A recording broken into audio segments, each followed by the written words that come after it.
بسم الله الرحمن الرحيم. الحمد لله الذي أنزل على عبده الكتاب ولم يجعل له عوجا قيما لينذر بأسا شديدا من لدنه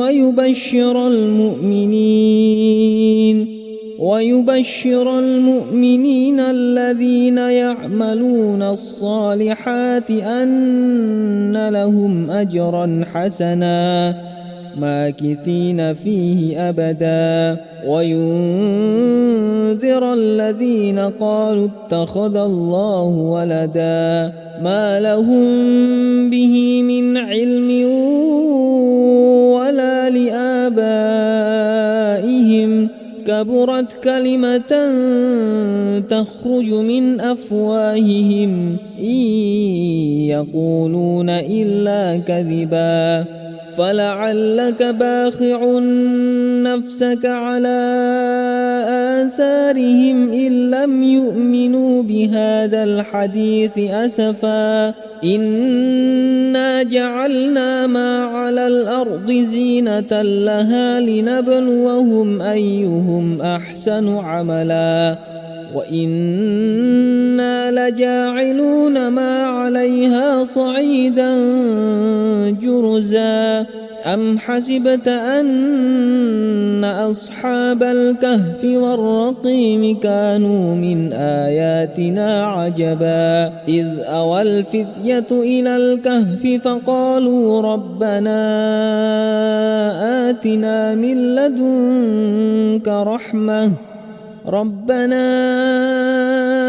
آتنا من لدنك رحمة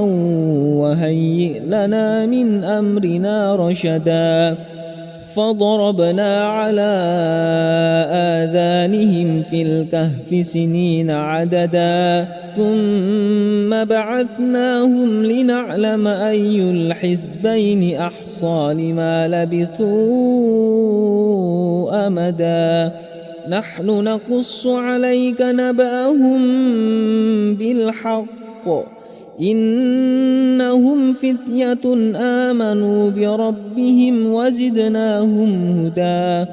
وربطنا على قلوبهم إذ قاموا فقالوا ربنا رب السماوات والأرض لن ندعو من دونه إلها لقد قلنا إذا شططا هؤلاء قومنا اتخذوا من دونه آلهة لولا يأتون عليهم بسلطان بين فمن أظلم ممن افترى على الله كذبا وإذ اعتزلتموهم وما يعبدون إلا الله فأووا إلى الكهف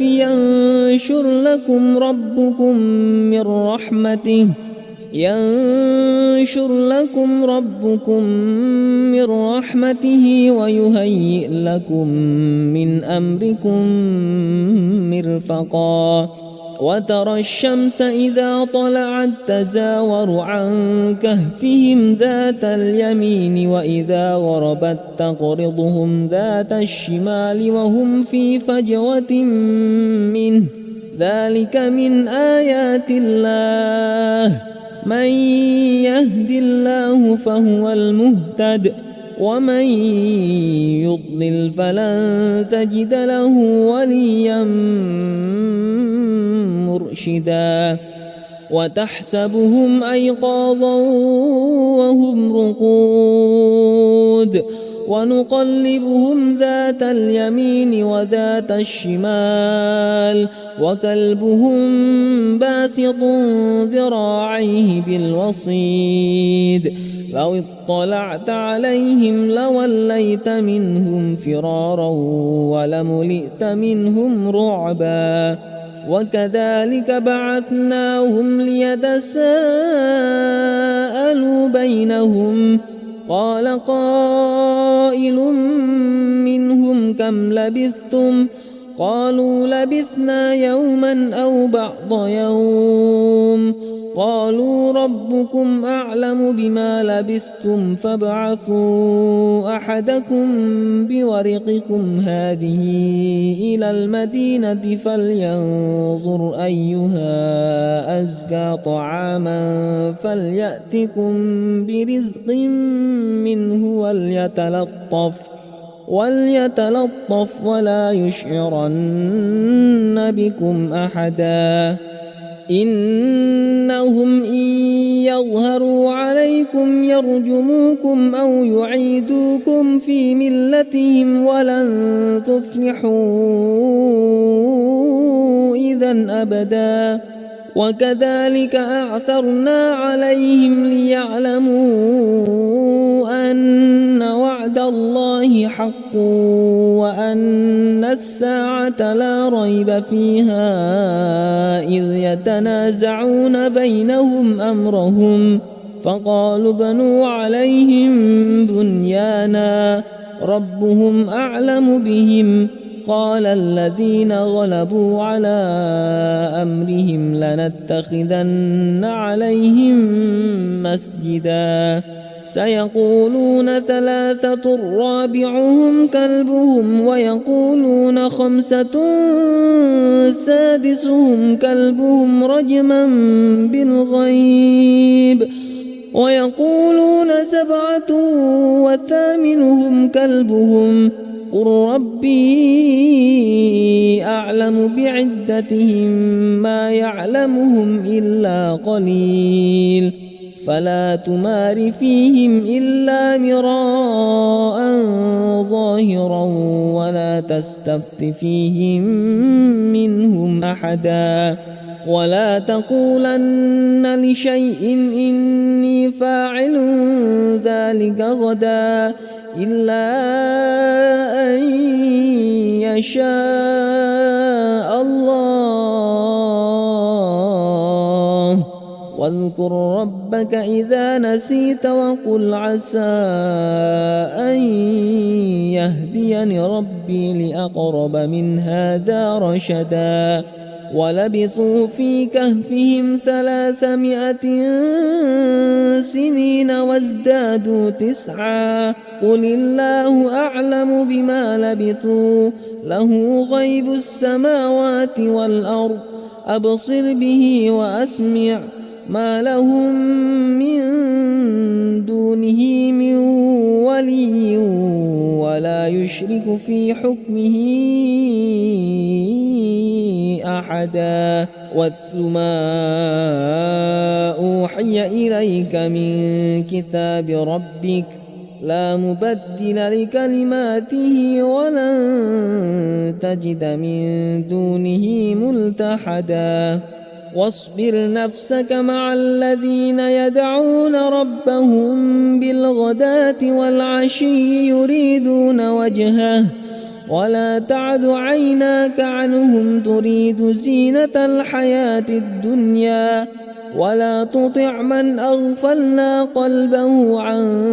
ذكرنا واتبع هواه وكان أمره فرطا وقل الحق من ربكم فمن شاء فليؤمن ومن شاء فليكفر إنا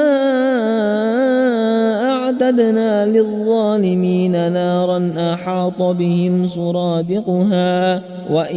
يستغيثوا يغاثوا بماء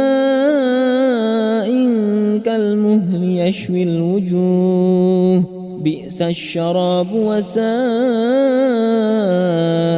مرتفقا إن الذين آمنوا وعملوا الصالحات إنا لا نضيع أجر من أحسن عملا أولئك لهم جنات عدن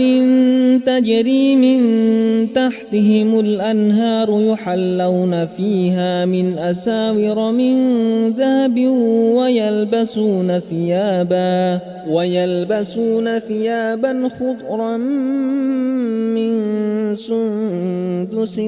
واستبرق متكئين فيها على الأرائك نعم الثواب وحسنت مرتفقا واضرب لهم مثلا الرجلين جعلنا لأحدهما جنتين من أعناب وحففناهما بنخل وجعلنا بينهما زرعا كلتا الجنتين آتت أكلها ولم تظلم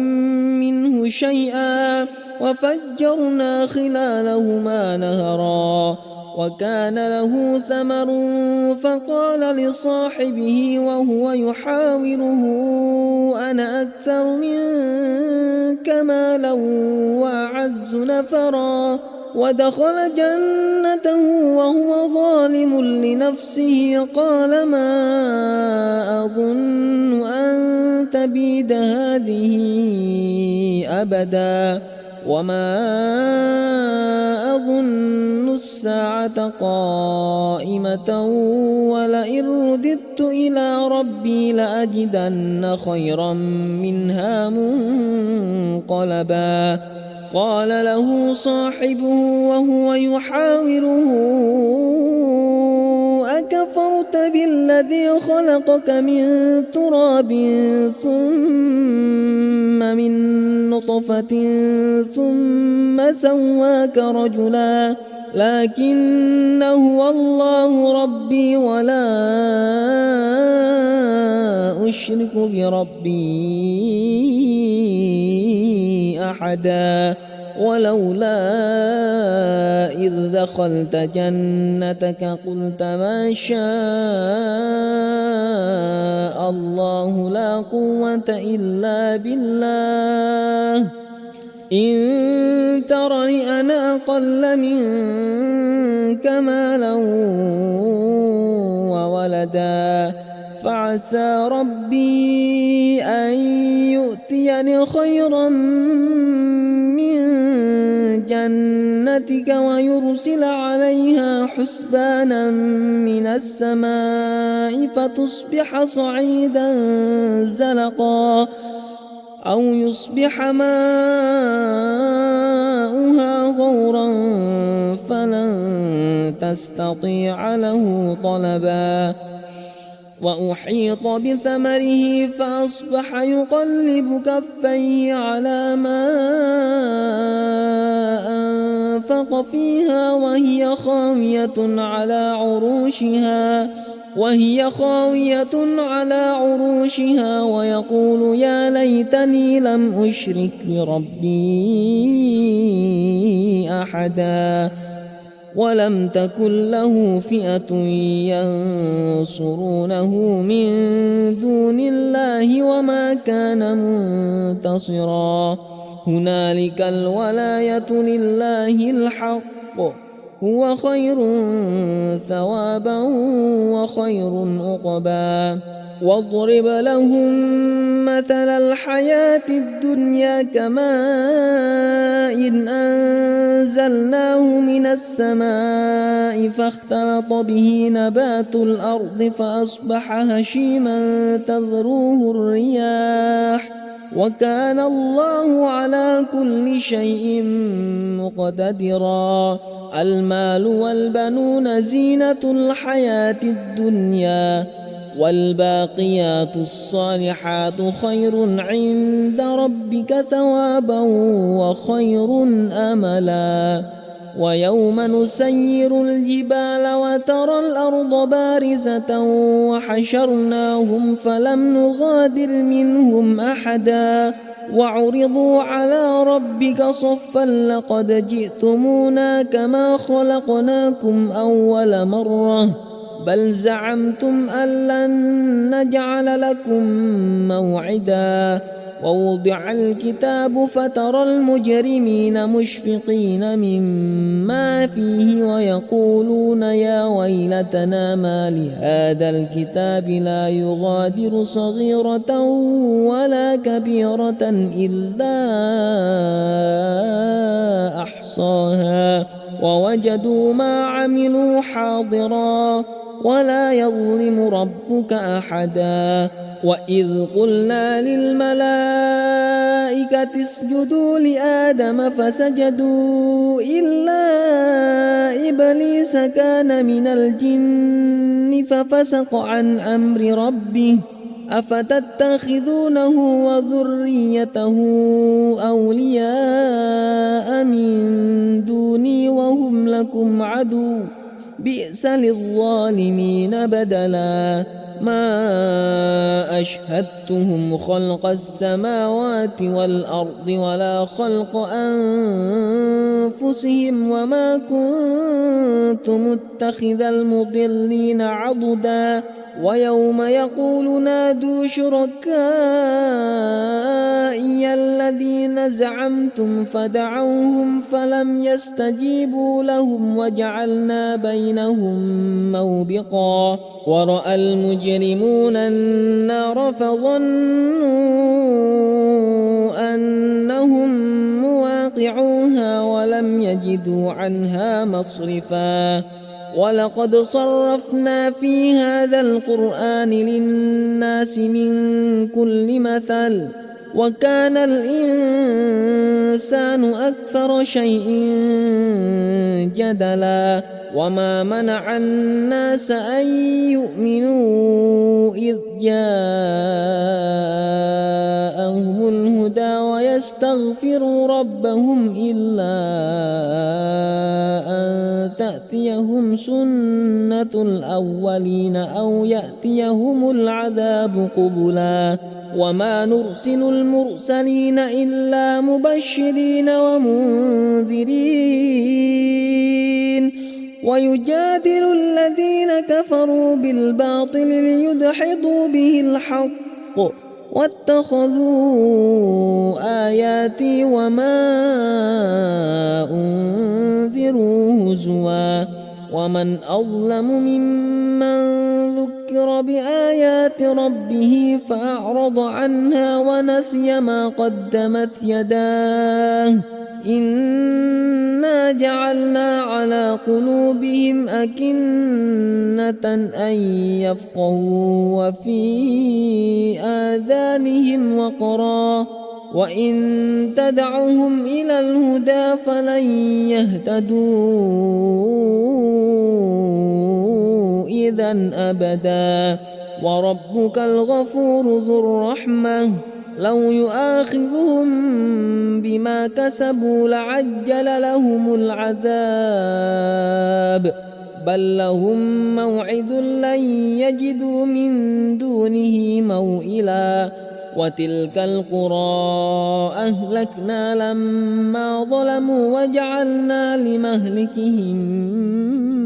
موعدا. وإذ قال موسى لفتاه لا أبرح حتى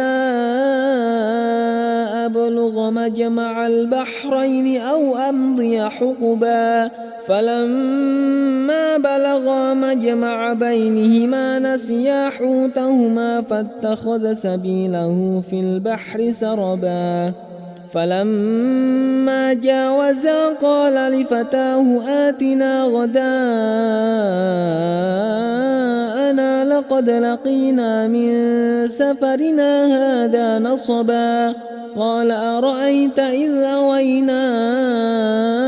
إلى الصخرة فإني نسيت الحوت وما أنسانيه إلا الشيطان أن أذكره واتخذ سبيله في البحر عجبا. قال ذلك ما كنا نبغ فارتدا على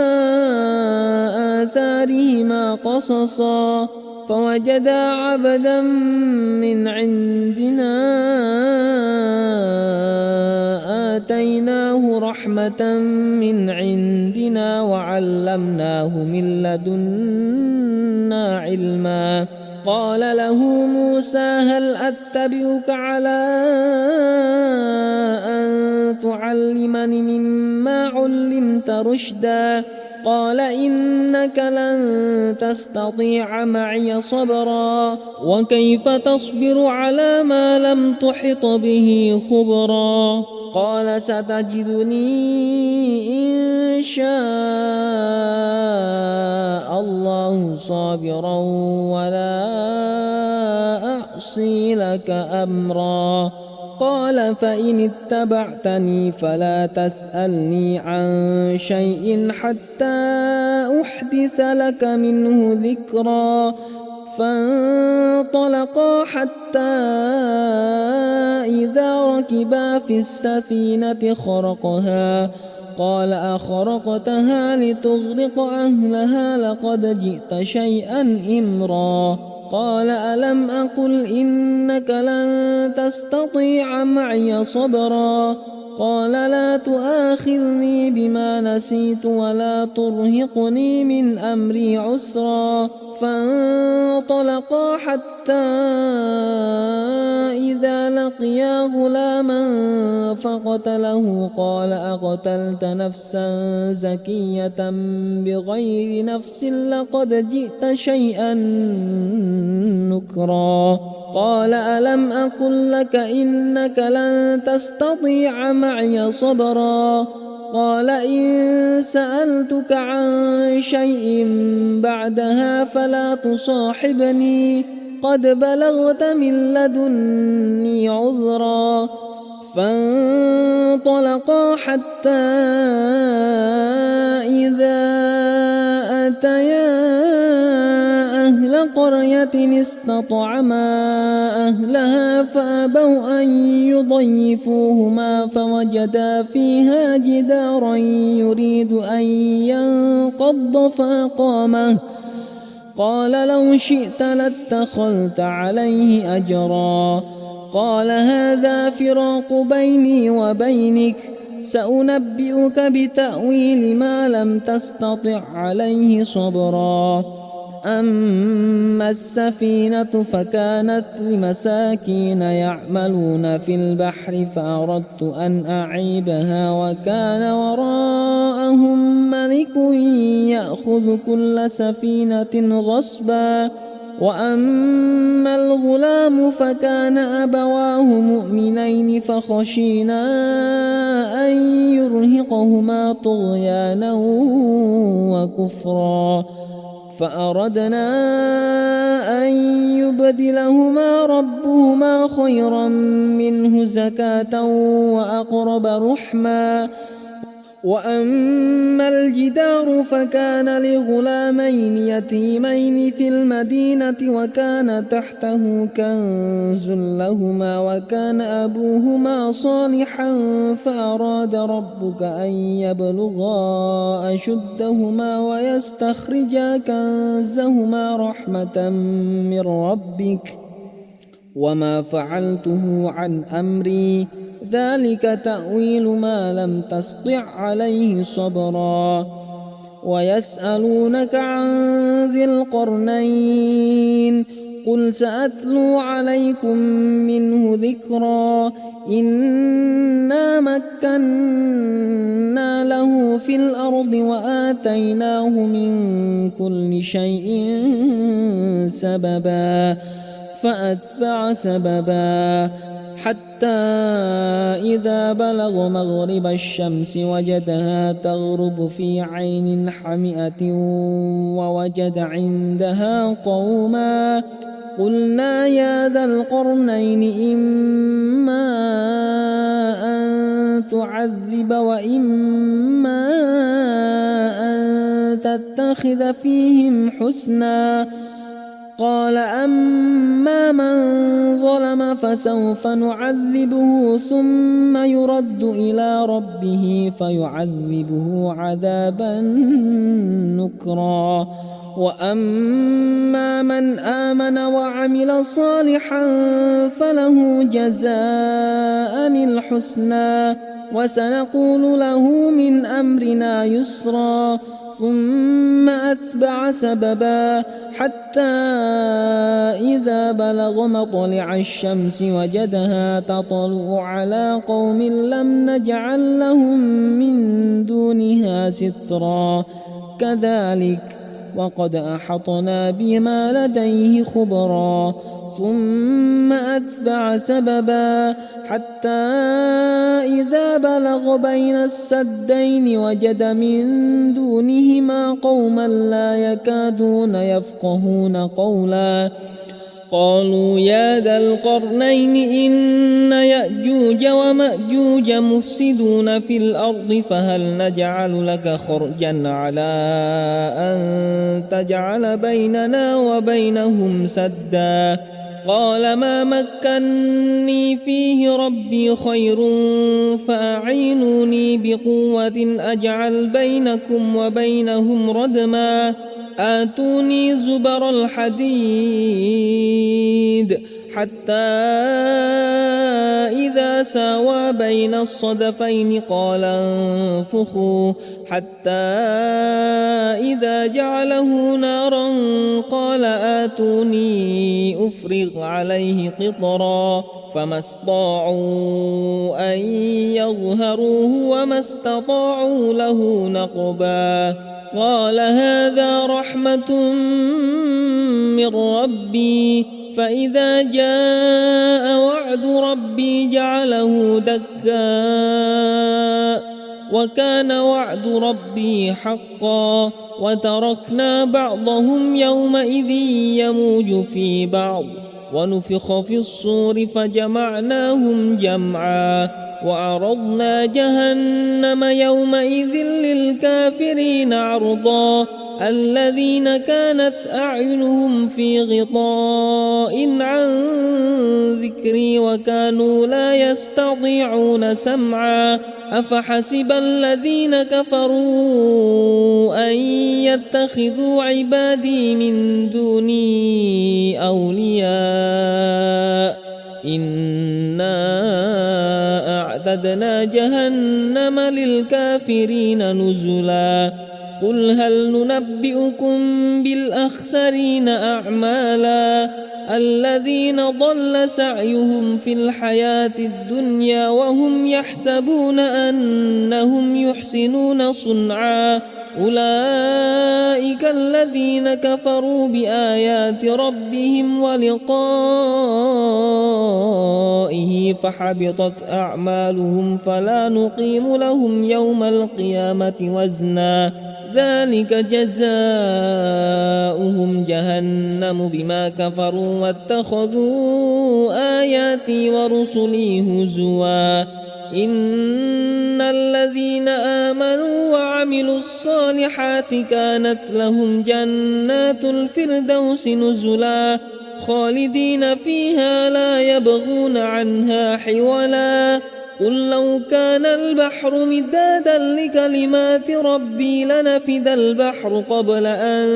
تنفد كلمات ربي ولو جئنا بمثله مددا قل إنما أنا بشر مثلكم يوحى إلي أنما إلهكم إله واحد فمن كان يرجو لقاء ربه فليعمل عملا صالحا ولا يشرك بعبادة ربه أحدا.